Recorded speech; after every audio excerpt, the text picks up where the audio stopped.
Global టెండర్ల కహానికి తెరలేపింది. ఇది మేము మా ప్రభుత్వం ఉన్నప్పుడు దాదాపు 7,000 కోట్ల విలువ చేసే ధాన్యం నిల్వల మీద ఈ ప్రభుత్వం కన్నేసింది. అధికారంలోకి వచ్చి 50 రోజులు కాకముందే ఈ దోపిడీకి తెరలేపి జనవరి 25 నాడు కమిటీ వేసేది జనవరి 25, మార్గదర్శకాలు గైడ్లైన్స్ ఇచ్చేది అదే రోజు, టెండర్లు పిలవడం కూడా అదే రోజు. ఎంత వేగంగా, ఎంత వాయువేగంగా, జెట్ స్పీడ్తో ఏ పని కాదు ప్రభుత్వంలో.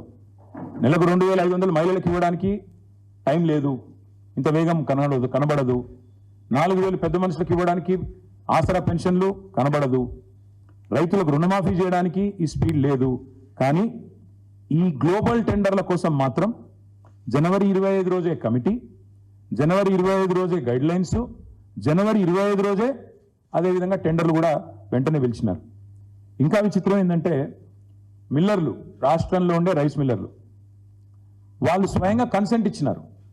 ఆనాడు సివిల్ సప్లైస్ డిపార్ట్మెంట్కి, ఆనాడు కానీ ఈనాడు కానీ 2,100 రూపాయలకు మేము కొనుగోలు చేయడానికి సిద్ధంగా ఉన్నాం అని రాష్ట్రంలో ఉన్న రైస్ మిల్లర్లు ప్రభుత్వానికి వాళ్ళు కన్సెంట్ ఇస్తే, కన్సెంట్ అంటే వాళ్ళ ఉద్దేశం ఇనిషియేటివ్ తీసుకొని మేము తీసుకుంటాం అని వాళ్ళు ఆఫర్ ఇస్తే దాన్ని రిజెక్ట్ చేసి వాళ్ళ మాట వినకుండా గ్లోబల్ టెండర్ల పేరిట కొన్ని ప్రత్యేక నిబంధనలు పెట్టి, ఇంత టర్నోవర్ ఉండాలి, ఇంత టర్నోవర్ ఉండాలని చెప్పి కొన్ని నిబంధనలు పెట్టి వీళ్ళందరూ ఎవరైతే రైస్ మిల్లర్లు పాపం చిన్నవాళ్ళు ఉన్నారో వాళ్ళందరినీ కూడా ఇందులో పక్కకు నెట్టి ఇవాళ గ్లోబల్ టెండర్లను పిలిచి ఈ గ్లోబల్ టెండర్లు 4 కంపెనీలకు వచ్చేటట్టు రింగ్ చేసినారు.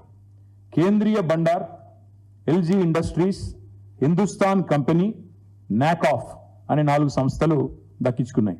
ఇక్కడ విచిత్రమైన విషయం ఒకటి, 2023 సంవత్సరంలో ఇదే రాష్ట్ర ప్రభుత్వం ఆనాడు అంటే మా గవర్నమెంట్ ఉన్నప్పుడు గురుకులాలలో మరి ఈ కేంద్రీయ బండార్ అనే సంస్థ ఆనాడు ఆశించిన విధంగా వీళ్ళు పనిచేయలేదు, కాంట్రాక్ట్ దక్కించుకున్న తర్వాత వీళ్ళు సరిగా పనిచేయలేదు కాబట్టి ఈ కేంద్రీయ బండార్ అనే సంస్థను బ్లాక్ లిస్ట్ చేసినాం.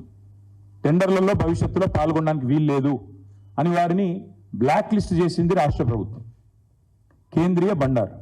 విచిత్రం ఏంటంటే ఈ ప్రభుత్వం రాగానే ఆ కేంద్రీయ బండార్ అనే సంస్థ ఏదైతే ఉన్నదో దానికోసం రూల్స్ రిలాక్స్ చేసి బ్లాక్ లిస్ట్లో ఉన్నదాన్ని తీసేసి తొలగించి ఇవాళ 4 కంపెనీలకే మొత్తానికి అక్కడ మిల్లర్లు 2,100 రూపాయలకు కొనుగోలు చేస్తామని సుముఖత వ్యక్తం చేసినా వాళ్ళు అల్టిమేట్గా చేసింది ఏంటి అంటే మరి చక్కగా 1,885 నుంచి 2,007 రూపాయలకు, 1,885 నుంచి 2,007 రూపాయలకు ఒక బ్యాండ్ ఫిక్స్ చేసి 4 సంస్థలు కుమ్మక్కై మరి పూర్తి స్థాయిలో 2,100లకు దాదాపు 200 రూపాయలు తగ్గించి మరి కుంభకోణం చేసి ఈ 4 సంస్థలు ఇంక్లూడింగ్ ఒక బ్లాక్ లిస్టెడ్ సంస్థకు కట్టబెట్టిన తర్వాత ఇదిగో ఇది సివిల్ సప్లైస్ కార్పొరేషన్ యొక్క శాఖ యొక్క లెటర్.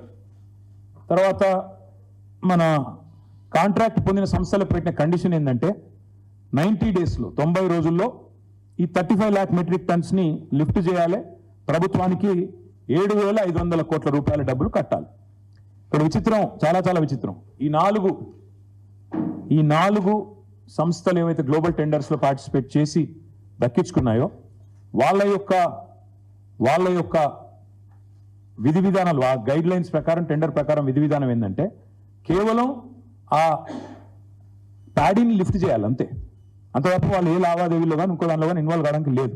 కానీ ఈ నాకాఫ్ అనే సంస్థ చేసింది ఏంటంటే వాళ్ళు చేయవలసింది కేవలం 90 డేస్లో paddy 35 lakh metric tons paddy lift చేసి 7,500 కోట్లు ప్రభుత్వానికి కట్టాలి.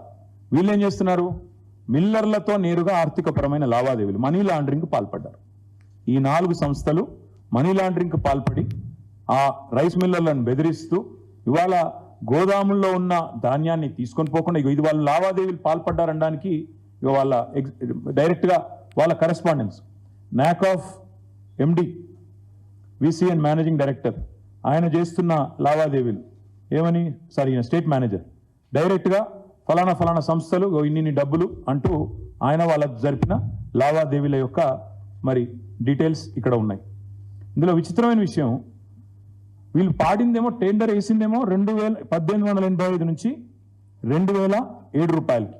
కానీ వీళ్ళు ఏం చేస్తున్నారు, క్వింటాల్కి 2230 రూపాయలు మీరు చెల్లించాల్సిందే అని చెప్పి రాష్ట్రంలో ఉన్న 4000 మంది రైస్ మిల్లర్లను ఈ కాంట్రాక్ట్ సంస్థలు 4 ఏవైతే గ్లోబల్ టెండర్ దక్కించుకున్నాయో బ్లాక్మెయిల్ చేస్తూ ఉన్నాయి.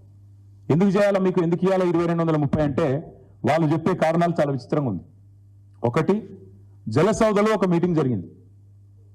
ఉత్తమ్ కుమార్ రెడ్డి గారి నేతృత్వంలో లేదా వాళ్ళ శాఖ నేతృత్వంలో ఒక మీటింగ్ జరిగింది.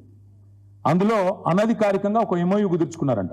ఏమని, ఇక్కడ 2007 రూపాయలకి వేసినా 1885 నుంచి 2007 రూపాయలకే కోట్ చేసినా ఇంకొక 223 రూపాయలు ఎక్కువ ఖర్చు, ఎక్కువ డబ్బులు ఇవ్వాల్సిందే. ఎందుకంటే సీఎం పేషికి ఖర్చు అయింది, ఢిల్లీకి పోవాలి, ఎలక్షన్స్ ఉన్నాయి, కాబట్టి క్వింటాలకు 150 రూపాయల నుంచి 223 రూపాయలు అదనంగా చెల్లించి తీరాలే అని ఒత్తిడి చేస్తూ, మీరు ఒకవేళ కనుక సహకరించకపోతే మీ మీద విజిలెన్స్ దాడులు జరుగుతాయి, GST దాడులు జరుగుతాయంటూ ఇవాళ రాష్ట్రంలోని రైస్ మిల్లర్లను ఈ 4 సంస్థలు మరి భయభ్రాంతులకు గురి చేస్తూ ఉన్నారు. ఇంకొక బంపర్ ఆఫర్ కూడా ఇస్తున్నారు. మీరు కనుక మేము చెప్పినట్టు క్వింటాల్కు 223 రూపాయలు ఎక్స్ట్రా ఇస్తే మేము ధాన్యం లిఫ్ట్ చేయకపోయినా చేసినట్టు మేము కాగితాలు సృష్టిస్తాం, మేము చూసుకుంటాం అని చెప్పి